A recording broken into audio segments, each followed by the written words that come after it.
Kamusta na nga po mga master at sa ngayon ay ating ipagpapatuloy na gisahin ang chapter 116 at 17 sa manhwa series ng Solomax Newbie. Kaya't atin na nga pong agarang umpisahan. Nagsimula ngang magpaliwanag ng kanyang panig etong si Mr. Rick at binigyang diin na kaniyang natapos at nakumpleto ang kinakailangan para sa nasabing barrier nang walang anumang problema. Ngunit sa di malamang rason ay bigla na lamang di umano nagkaroon ng puwang o butas na nalikha upang magawang makapunta sa ikawalong palapag ng tore etong demonyong si Mashedroth na hindi naman magawang paniwalaan nitong binata at binigyang diin ang titulong pinanghahawakan ng kanyang kaharap bilang isang intermediate manager kahit papaano nga raw ba siya magagawang makumbinsi nitong si Mr. Rick na maniwala sa kanyang mga kwento. Dooy seryosong nawika nga ng matanda na kasabay noon ay ang pagsasagawa di umano ng ambush nitong Murim clan sa Empire. At bilang isang intermediate manager nga raw ay wala siyang ibang pagpipilian kundi ang tingnan at kumpirmahin ang katotohanan sa nasabing pangyayari na talagang di nga inaasang mapag-alaman nitong si Jin Yuk. Ayon pa nga sa kaniya ay kasalukuyan ngang mahina ang kanilang puwersa kaya't papaano nila iyon naisagawa. Habang ayon naman sa matanda ay marahil hindi niya magagamit ang nasabing payag bilang isang palusot upang mapawalang bisa ang kontrata na kaniyang isinagawa. Kaya't bilang tanda ng kaniyang paghingi ng taos-pusong paumanhin, ay papayag nga raw siyang bumili ng isa sa kanyang pinaka-pinaiingatang mga item etong binata. Pahayag pa nga nitong si Mr. Rick na ang lahat ng kanyang mga pagmamay-aring item ay lubang napakabihira lamang. Kaya't ang magkaroon nga daw ng ganitong klase ng oportunidad na mabili ang isa sa kanyang mga pagmamay-ari ay isang klase di umano ng kahanga-hangang pabuya. Hindi naman bumenta ang ganong klaseng mabulaklak na payag ng matanda para dito kay Jin Yuk na nauunawaan ang kanyang nais na mangyari. Kung kaya't kaniyang isinaad na malamang nga raw ay katulad ng kanilang napagkasunduan na nananatiling ang kapalit nito ay ang kaliskis ng isang ancient species na walang iba kundi si Goguma. Sa payag nga nitong si Jin Yuk ay talagang mapipinta ang nag-uumapaw na pananabik sa klase ng ekspresyon ng pagmumuka nitong matanda niyang kaharap. Pasimple namang nawika nitong binata na kung ganoon nga raw ay nais niyang gumawa ng isang transaksyon at pinili ang Rapture Compass kapalit ng isang kaliskis nitong gulat na gulat niyang alaga. Napabuntong hininga naman etong matanda at kasabay na nawikang ang pinanghahawakan nga raw na ancient dragon nitong kanyang kaharap na binata ay hindi pa talaga literal na matured. Gayon din ay hindi pa nga rin daw nila alam kung ano ang tunay nitong pangalan. Kung kaya't sa tingin nga daw niya ay hindi patas ang katumbas na palitan na nais nitong si Jin Yuk mga master. Gayon din ay kasalukuyan nga din daw siyang malapit ng maubusan ng stock ng Rapture Compass.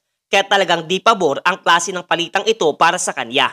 Muli nga siyang nagsagawa ng isang panukala o suwestyon na papayag nga raw siya sa gusto nito kung magiging kapalit noon ay 10 pirasong kaliskis at 1 linggong pagpapairam sa kaniya nitong ancient dragon. Binigyang din pa nga nitong si Mr. Rick na kung susumahin nga raw ay lugi pa siya sa palitang iyon, ngunit may tuturing na nga lamang din di umano itong isang kawang gawa para sa kanilang pinagsamahan. Bagyang napaisip etong binata at muli ngang napagtanto na ang kanyang kaharap sa ngayon ay ang walang hiyang bantog na individual na lubos na napakadalubhasa pagdating sa pakikipagkalakalan at transaksyon sa kahit na ano pang bagay. Ang karakter na kilala bilang ang pinaka-leader ng sikat na merchant organization sa loob ng Tower of Trials. Ngunit sa kabila ng napakahusay na pamamaraan ng pakikipagtransaksyon nitong si Mr. Rick ay talagang nabigla nga ito nung tinanggihan siya ng ating pangunahing tauhan. Lalo na't sa pagkakaalam nga daw niya ay lubos na kinakailangan ito ng Rapture Compass.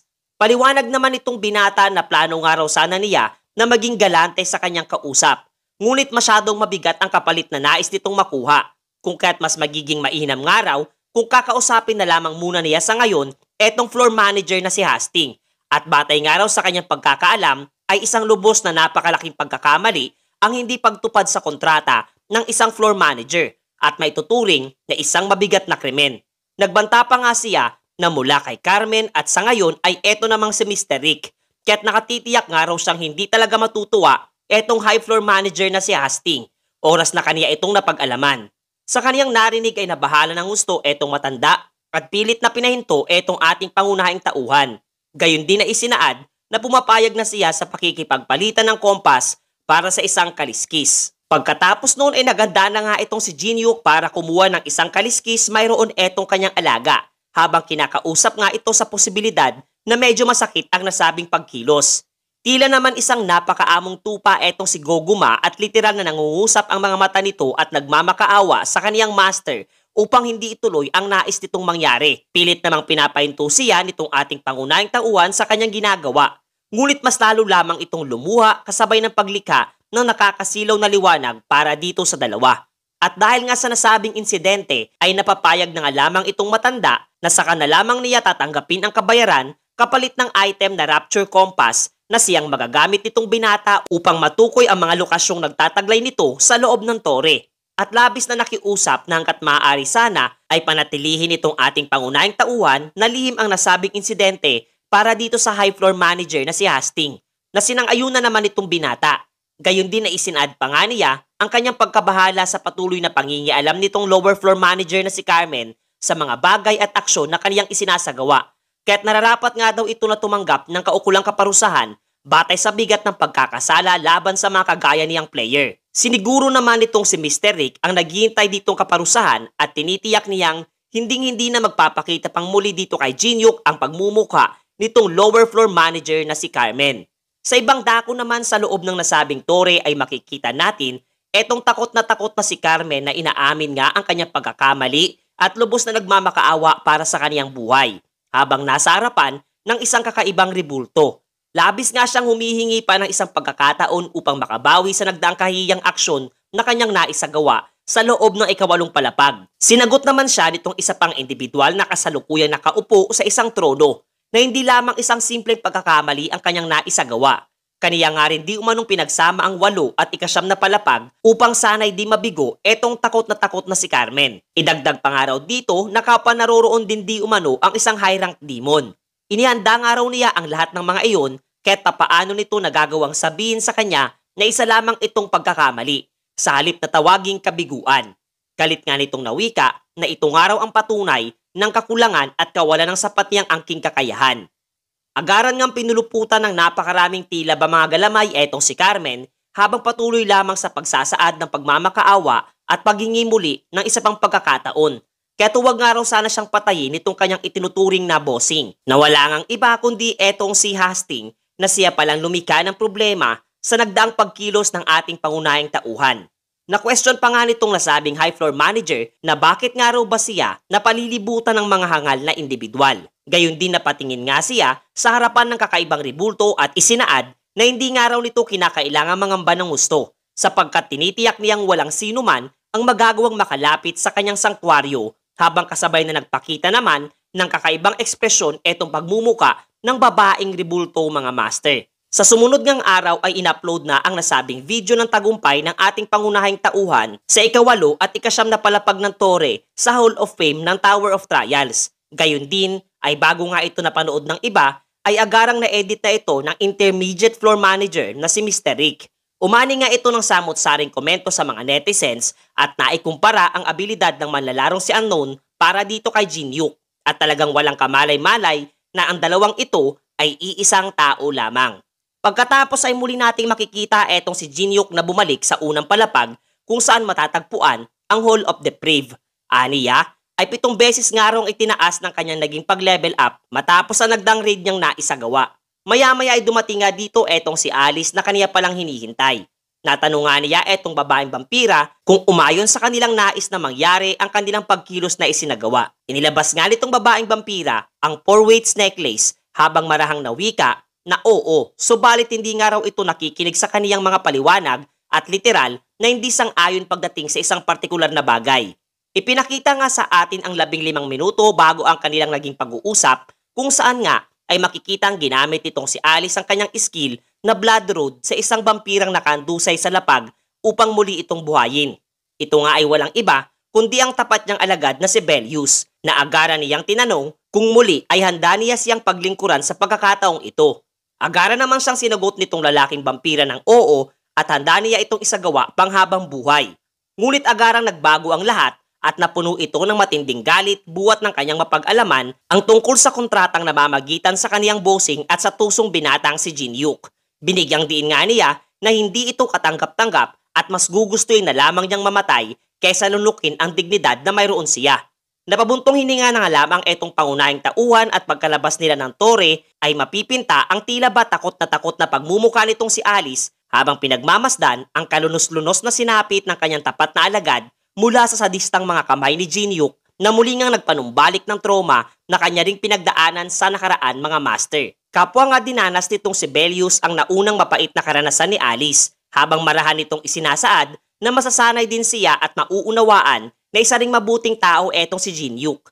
Maya-maya pa ay may isang mensaheng natanggap etong binata at agara nagpaalam kay Alice sapagkat mayroon muna siyang bagay na aasikasuhin. Pagkatapos noon ay atin siyang makikitang naglalakad sa syudad at marahang umupo sa tabi ng isang maskuladong matandang lalaki. Ayon nga sa binata, na marahil ay napakaraming barya ang tinataglay ng imperyo upang magawa niyang makalabas ng tore at ang individual ngang ito ay walang iba kundi si Pennymeer na nagtanong nga kung ano ang masasabi niya sa kanyang kasalukuyang kaanyuan na sinagot naman nitong binata na mas nagmumukha siyang turista. Mas pinili nga nitong dalawa na tahaki ng isang ice cream shop at nabigla nga itong binata sa kanyang narinig buhat ng ang Heavenly Demon ay lumabas na mula sa kanyang isolation training na pinatotohanan di umano ng isa sa kanilang mga miyembro. Mas lalo ngang sumakit ang ulo nitong si Jinhyuk sa kanyang napag-alaman sapagkat itong araw ang pinakamakapangyarihan sa lahat ng mga miyembro ng Murim Clan. Dagdag pa nga niya na masigit na maaga itong nangyari kumpara sa orihinal na senaryo na nagising nga lamang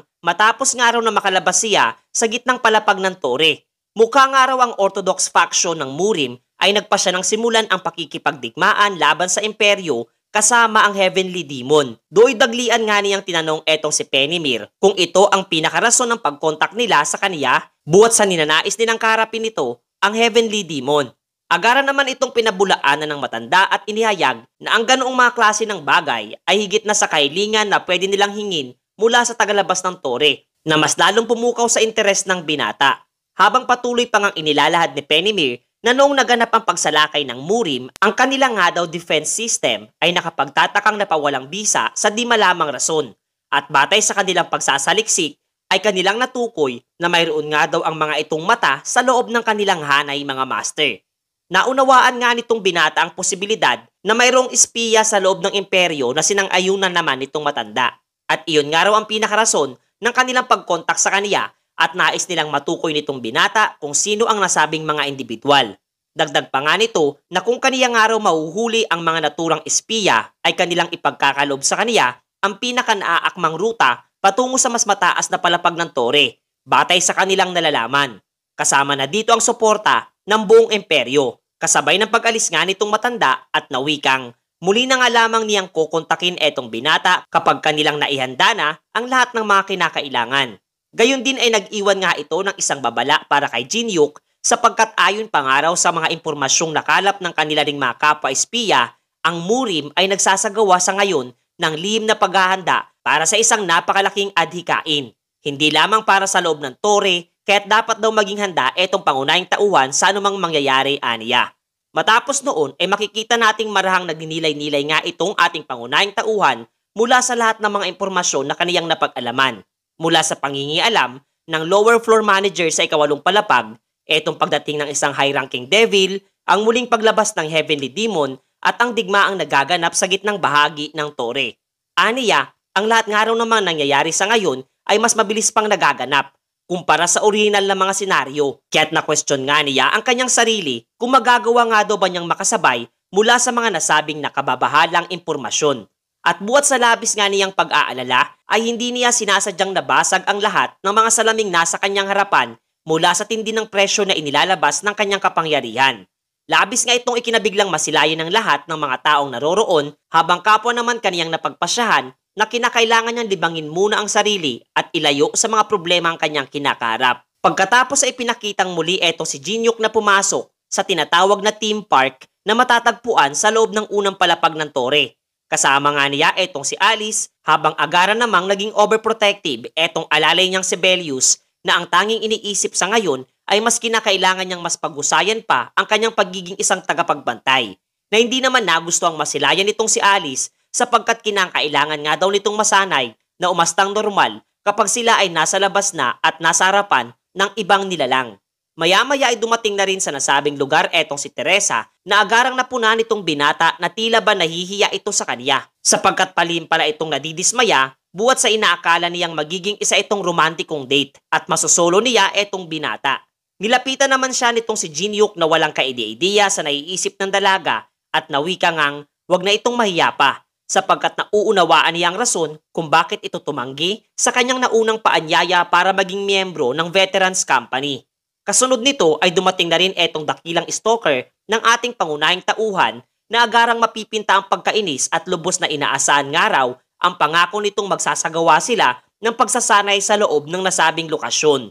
Sinigurado naman ito sa kaniya ni Jinhyuk at malakas na isinaad na magsisimula ng araw sila. Kasabay ng pagbibigay ng babala ng system na ang nasabing theme park nga raw ay magsasagawa sa ngayon ng isang hardcore event o ultimatum na gawain para sa kanila. Gayon din magmula sa oras na iyon, ang lahat ng kanilang mga sandata, mga personal na skills at kapangyarihang tinataglay ay hindi nila magagawang gamitin hanggang sa matapos ang kanilang mga gawain. Lumabas nga rin sa mga oras na iyon ang isang tila ba teddy bear na nagngangalang Ravi na agad namang bumati sa kanila. Malakas nga nitong isinaad na may isa lamang hangarin sa nasabing gawain at ito ay ang makatakas sila ng buhay mula sa malaimpyernong amusement park. Binigyang din nga rin niya na wala silang magagamit na anumang items at skills sa naturang pagsubok habang kinakalaban ang mga nakakatakot at makapangyarihang mga halimaw na naroroon at agad na binuksan ang imperyong parke. Pinakilala nga niya sa kanila ang itinuturing na pinakamalakas na halimaw na matatagpuan sa loob nito na ang agad na napiling target ay walang iba kundi ang natatakot na si Alice. Takot nga niyang binigyan ng isang sapak ang naturang nilalang na agara namang pumaslang dito na labis na ikinagulat nitong mayabang na raccoon mga master. Eto namang si Teresa ay nawika kay Jinhyuk na mahina nga raw ang mga nasabing halimaw na higit sa kanyang inaakala habang patuloy lamang sa pagrereklamo etong si Chun Yusong. Ayon naman sa ating pangunahing tauhan na posible nga daw iyon buwat ng mas lumakas na sila matapos ang mga nagdaang pagsubok na kanilang nalagpasan at makakatulong nga daw ito sa kanila upang mag-unwind. Hindi naman makapaniwala etong si Ravi sa kanyang nasisilayan sapagkat ang kanya di umanong parke ay madali lamang winawasak ng mga individual na kasalukuyang naroroon at maluhaluhang nagrereklamo sa mga ito. Pagkatapos ay inilipat muli ang eksena sa ika-20 palapag ng tore kung saan masisilayan ang isang teritoryo ng imperyo na kasalukuyang nawasak na ng Murim clan. Pinuri nga nitong nagngangalang Namgong Jinhu ang tagumpay ng kanyang kasamahan sa pagpaslang ng mag-isa sa lahat ng mga kabalyerong naroroon. At ito nga'y walang iba kundi ang individual na si Shan na dating guildmaster ng Songhua Guild. Ayon pa nga sa kaniya, nalubos siyang lumakas mula sa tulong na ipinagkaloob ng Murim. Gayon din ay tiyak nga raw na isang larong pangbata na lamang sa kanya ang pagkilos sa labas ng tore. Dagdag pa nga nitong si Namgong Jinhu na nakatitiyak siyang mas magiging madali na ang lahat para sa kanila oras na nagawa nitong si Shan na may dispatcha ang manlalarong si Kang Jinhyuk. Labis nga ang tiwala nito sa kasalukuyang lakas niyang tinataglay at nasambit na kaya niya na itong idala sa kabilang buhay ng mag-isa. Ngunit ang problema nga lamang daw sa ngayon ay ang mga asurot nitong kasama na kapag may nagtangka sa kaniyang buhay ay tiyak na hindi magdadalawang isip etong kanyang mga kasamahan na makisali at isugal din ang kanilang mga buhay para sa binata. Napaisip naman sa naging pahayag nitong si Shan etong si Namgong Jinhu at nagtanong kung sino ang masasabi niyang pinakamalaking banta sa lahat ng mga ito. Wala namang pag-aalinlangang sinagot siya ni Shan na tiyak nga raw na walang iba kundi ang Amsterdam Saintess na si Teresa de Laurentia. Napangiti naman etong si Namgong Jinhu at napagtanto na iyon ang individual na nasa pangangalaga di umano ng Holy Empire. Kung kaya tiyak na magiging isang magandang oportunidad ito para sa kanila na kapwa ang ating pangunahing tauhan at ang kanyang kaibigan ay sabay na kanilang mapapabagsak. At nagsimula na nga magplano kung papaano nila ito maisasagawa sa hinaharap mga master.